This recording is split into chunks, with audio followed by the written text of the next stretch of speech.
Delegates at the sideline event of the 77th United Nations General Assembly in New York say urgent action is needed to strengthen social protection systems, increase investment in clean energy to address rising inequalities and climate change. At a virtual conference, the leaders also emphasized on the need to make data funding and protection for the vulnerable in the society a priority. Julian Osamoto has details. The meeting, tagged Accountability Breakfast, which is an annual event, was organized by Partnership for Maternal, Newborn and Child Health, a sector under the World Health Organization, in collaboration with Global Advocates for Every Woman, Every Child.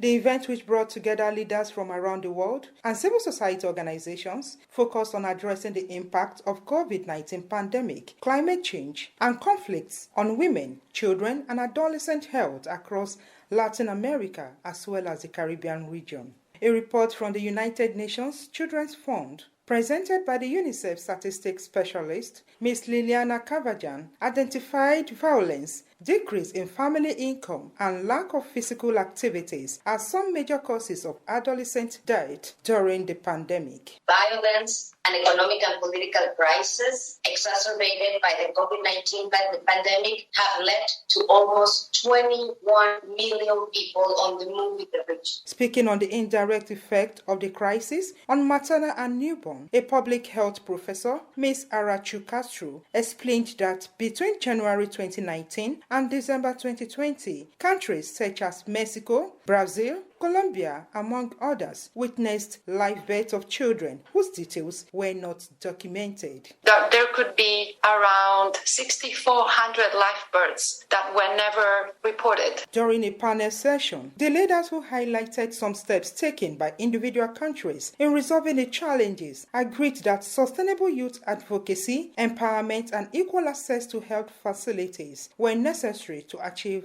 the much-needed results. And we have created a campaign especially for youth. Decriminalization or legalization do not equate access. The main concern, as I said, is the institutional strengthening of the national health systems. On how leaders could drive accountability, President Muhammadu Buhari and the Jamaica Health Minister, Christopher Tifton, among others, stressed the need for special mental health programs and policies that support women advancement while ensuring guidelines against early child marriage. We must all commit to releasing the financing and the technology to create a stable and affordable framework for energy transmission. We have embarked on a school nutrition policy. They maintained that world leaders must galvanize political will to address climate issues and reduce inequalities at all levels. In Abuja, I am Julian Osamoto, Radio Nigeria.